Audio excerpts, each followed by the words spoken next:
நமஸ்காரம். கும்பராசி மற்றும் கும்ப லக்ன அன்பர்களுக்கு இந்த செப்டம்பர் 2024 எப்படி இருக்கும் அப்படின்றது செக்மெண்ட்டாக நம்ம பார்க்கலாம்.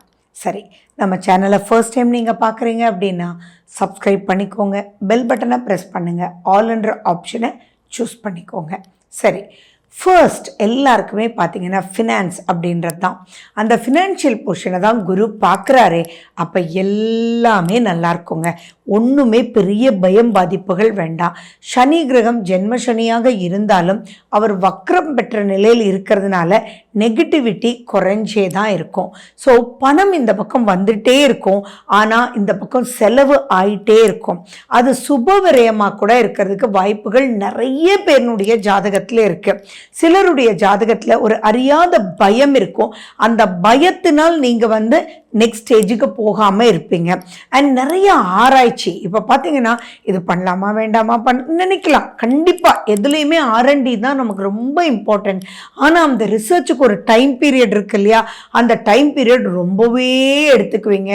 இது ஒரு 20% ஹாரோஸ்கோப்பில் இருக்கும். ஏன்னா அந்த சனி வக்ரம் பெற்று குருவோடு இருக்கும்போது 5ல் செவ்வாய் வேற இருக்கிறதுனால என்னன்னா, இது பண்ண இதை மாட்டிக்குவோமோ, அறியாத பயம், இது ஓகேன்னு பண்ணால் பிரச்சனை ஆகிடுமோ. ஏன்னா 5ல் செவ்வாய் மட்டும் இல்லை, 7ல் சூரியன் புதன் வேற இருக்காரு. அதே மாதிரி பார்த்தீங்கன்னா 8ல் வேற 4 கிரகங்கள் செகண்ட் ஹாஃப்ல இருக்க போகுது. அப்போ எப்படி இருக்குன்னா, முன்னாடி போகவும் ஒரு மாதிரி இருக்கு, ஆனாலும் நல்லா தான் இருக்கு, பண்ணால் ஏதோ நெகட்டிவ் ஆகிடுமோன்னு இருக்கு. இந்த மாதிரி கண்டினியூஸாக பார்த்தீங்கன்னா யூ ஹேவ் லாட் ஆஃப் கன்ஃபியூஷன்ஸ்ன்றது ஞாபகம் வச்சுக்கோங்க. பட் ஆன் தி ஹோல் பார்த்தீங்கன்னா நீங்கள் ப்ரொசீட் பண்ணலாம். பெரிய லாசஸ் வர்றதுக்கு உண்டான வாய்ப்புகள் இல்லை. சரி, இப்போ ஜாப்ல இருக்கீங்க அப்படின்னா ஒரு விஷயத்துல நீங்க கேர்ஃபுல்லா இருக்கணும். என்ன அப்படின்னா, எது எடுத்தாலும் get the acceptance of your higher official, team leader or whomever you call, அதுக்கப்புறம் ப்ரொசீட் பண்ணுங்க. ஏன்னா சனி வக்ரம் பெற்று 7ல் சூரியன் டாப்பா இருக்கும்போது, அதாவது ஆட்சியா இருக்கும்போது என்ன ஆறதுக்கு வாய்ப்புகள் இருக்குன்னா, சொல்லிட்டு செஞ்சிருக்கலாம்ல, நீயே இப்படி செய்றியே அப்படின்னு சொல்லி அங்க ப்ராப்ளம் ஆறதுக்கு வாய்ப்புகள் இருக்கு. ஏன்னா இங்க சூரியன் ஆட்சி, அது புதனோட சேர்ந்து அந்த புதனுமே மறுபடியும் ஆட்சி ஆறார். அப்ப இந்த செப்டம்பர் மாத கிரகங்களே பாத்தீங்கன்னா ஃபர்ஸ்ட் ஹாஃப்ல சூரியன் ஆட்சி, அப்புறம் புதன் ஆட்சி, அப்புறம் செகண்ட் ஹாஃப்ல சுக்கிரன் ஆட்சி, இந்த மாதிரி போயிட்டு இருக்கும். ஸோ இதை மேனேஜ் பண்றதுக்கு சில கன்ஃபியூஷன்ஸ் இருக்கும். ஸோ இங்க நீங்க என்ன பண்ணணும்னா, உங்க மைண்டை கிளியரா வச்சுட்டு, இப்போ பிசினஸ் பண்ணிட்டு இருந்தீங்கன்னா நீங்க இதை அனுப்புறதுக்கு லேட் ஆகும் அப்படின்னா கரெக்டா அங்க ஒரு நோட் மட்டும் ஃபார்ம் பண்ணிடுங்க. I am saying you to document it.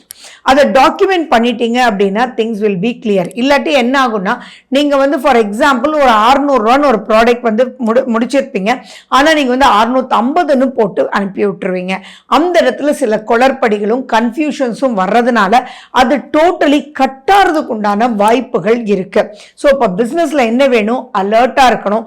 எது எடுத்தாலும் ரீசெக் பண்ணிட்டு கரெக்டா அதான் கொடுத்துருக்கோமா, அல்லது இவங்களுக்காக ஸ்பெஷல் டிஸ்கவுண்ட் ஏதாவது கொடுத்துருக்கோமா அப்படின்றத பார்த்து தென் நீங்க ப்ரொசீட் பண்ணவே, வேகம் மட்டும் எடுத்துடவே வேண்டாம். ஏன்னா தேவையில்லாத பிரச்சனைகள் வர்றதுக்கு வாய்ப்புகள் உண்டு. ஏன்னா 7ல் சூரியன் ஆட்சி பெற்று இருக்கிறதுனால இங்க இதுல இருந்து வெளியில வர்றதுக்கு நீங்க புதன் சூப்பரா இருக்கு. அப்ப நீங்க பிளானிங் அண்ட் கம்யூனிகேஷன் ரீசெக்கிங் அப்படின்றத நீங்க வச்சுக்கணும். அது இல்லாம பண்ணிட்டீங்கன்னா 8ஆம் வீட்டுல வேற 4 கிரகங்கள் இருக்கிறதுனால அது வேற மாதிரி எடுத்துட்டு போயிடும்ன்றதை ஞாபகம் வச்சுக்கோங்க. ஏன்னா குடும்பஸ்தானத்துல ராகு வேற இருக்கார். குடும்பஸ்தானத்துல ராகு இருக்கும்போது குடும்பத்துக்கான கமிட்மெண்ட்ல நீங்க ஸ்பீடும் இப்ப ஆயிடுவீங்க. அதுல இதை மறந்துடுவீங்க. அப்போ இந்த இடத்துல ஒரு ஆர்கனைஸ் பண்ணிக்கல அப்படின்னா நீங்க மிஸ் பண்றதுக்கு நிறைய வாய்ப்புகள் இருக்கு. ஸோ குடும்பத்துக்காகவும், குடும்பத்துல இருக்கிறவங்க உங்ககிட்ட வேகமா இருக்கலாம், நீங்க குடும்பத்தோட வேகமா இருக்கலாம். ஸோ குடும்பத்துல நிறைய வேலைகள் இருக்கலாம், சந்தோஷங்கள் மல்டிப்ளை ஆகலாம். அந்த மல்டிப்ளை ஆகும்போது organising very very important. So கும்பராசி கும்ப லக்ன அன்பர்கள் எதுலையுமே ஆர்கனைஸ் பண்ணி ப்ரொசீட் பண்ணணுன்ற ஒரு பாயிண்ட் வச்சுட்டீங்க அப்படின்னா it will be clear. Speed வந்து மட்டும் எடுத்துட வேண்டாம். ஏன்னா அந்த ஸ்பீடுனால நிறைய பிரச்சனைகள் வர்றதுக்கு வாய்ப்புகள் இருக்குது. 2ல் ராகு இருக்கிறதுனாலையும் 8ல் கேது இருக்கிறதுனாலையும் 7ல் சூரியன் இருக்கிறதுனாலையும் உங்களுடைய வார்த்தைகள் சவுண்டே பார்த்தீங்கன்னா இப்போ கொஞ்சம் ஜாஸ்தி ஆகும். அண்ட் கோபங்கள் வரும். அந்த கோபத்தினால இரிட்டேட் ஆகிடுவீங்க. வெறுப்புன்றது குடும்பத்துக்கிட்ட காமிச்சிடுவீங்க. குதூகலமாக இருக்க வேண்டிய விஷயத்த நீங்களே டேமேஜ் பண்ணிடுவீங்க. எந்த இடத்துல மிஸ் பண்ணீங்கன்றதே புரியாமல் பல கன்ஃபியூஷன்ஸ் வந்துடும். அப்போ நீங்கள் ஃபர்ஸ்ட் என்ன பண்ணணும்னா, சுய ஜாதகத்தில் ராகு கேது எங்கே இருக்குன்னு பாருங்கள். சுய ஜாதகத்தில் ராகு கேது எந்த மைனஸும் இல்லைன்னா பாதிப்புகள் குறைவு.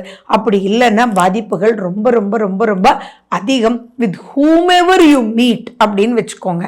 அப்போ ஃபேமிலியும் அதுதான், குழந்தைகளும் அதுதான், கணவன் மனைவிக்குள்ளேயும் அதுதான், பிஸ்னஸ்லேயும் அதுதான், ஜாப்லேயும் அதுதான்.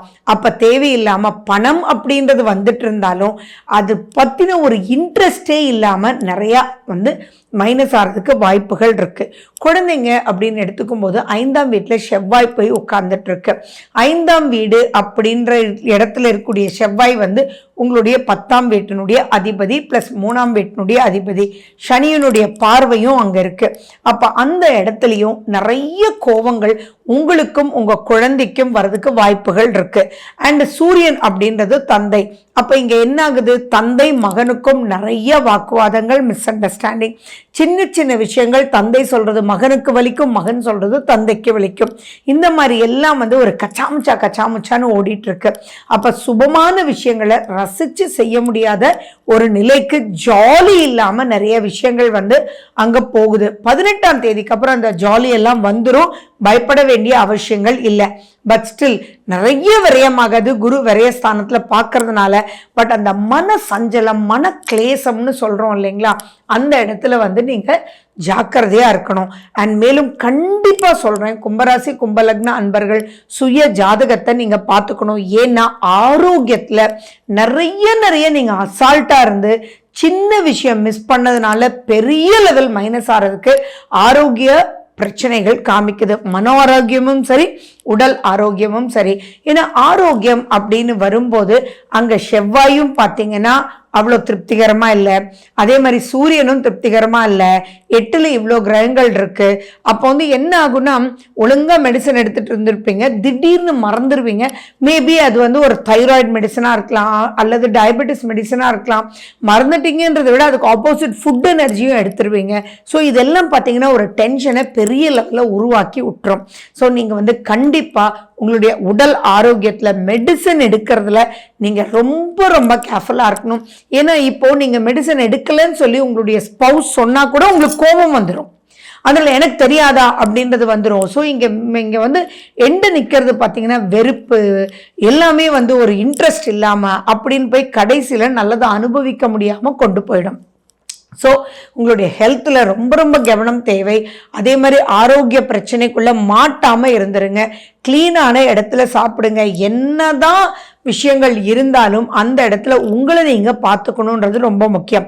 இதில் தான் நீங்கள் கண்டிப்பாக மெடிடேட் பண்ணுங்க. ஒரு எவ்வளவோ விஷயங்கள் பண்ணுறீங்க, ஒரு 20 மினிட்ஸ் உங்களுக்காக ஒரு யோகா பண்ணுங்க. அப்பார்ட் ஃப்ரம் எவ்ரிதிங் அப்படின்றது நீங்கள் ரிலாக்ஸ் பண்ணிட்டீங்க அப்படின்னா நிறையவே நீங்கள் ஜெயிச்சிடலாம். ஸோ இதுக்கு உங்களுக்கு வேண்டியது பார்த்தீங்கன்னா ஹனுமன் சிலை சார் ரொம்ப முக்கியம். அதே மாதிரி நம்ம ஆரஞ்சு கலரில் செந்தூரம் கொடுப்பாங்க இல்லையா, அதை நீங்கள் ஆஞ்சநேயர் கோயிலேருந்து வாங்கிட்டு வந்து தினமும் வச்சுக்கிட்டு நீங்கள் ப்ரொசீட் பண்ணுங்க. அதே மாதிரி உங்களுக்கு 8ஆம் வீட்டில் கேது இருக்கு. விநாயகர் சதுர்த்தி ரொம்ப முக்கியம். ஸோ விநாயகர் சதுர்த்தி அன்னைக்கு விநாயகரோட, ஏன்னா ராகு கேது பெயர்ச்சி முடிகிற வரைக்கும் 8ல் கேது தான் இருக்க போறார். ஸோ அப்படி இருக்கிறதுனால விநாயகர் சதுர்த்தியில் மினிமம் 7 விநாயகர் கோயிலுக்காவது போய் நீங்கள் அங்கேருந்து அருகம்புல்லெல்லாம் வாங்கிட்டு வந்து உங்களுடைய எலக்ட்ரோ மேக்னெட்டிக் பவரை நல்லா இன்க்ரீஸ் பண்ணிக்கோங்க. ஸோ இந்த மாதிரி பல தகவல்கள் நீங்கள் தொடர்ந்து நாங்கள் கொடுக்கறத உங்களுக்கு வரதுக்கு சப்ஸ்கிரைப் பண்ணிக்கோங்க. அப்போ பல விஷயங்கள் எப்படி போகணும், என்ன பண்ணணும் அப்படின்றது கண்டிப்பாக உங்களுக்கு புரியும். அப்போ புரிஞ்சு நடக்கும்போது வெற்றி நிச்சயம். நன்றி, வணக்கம்.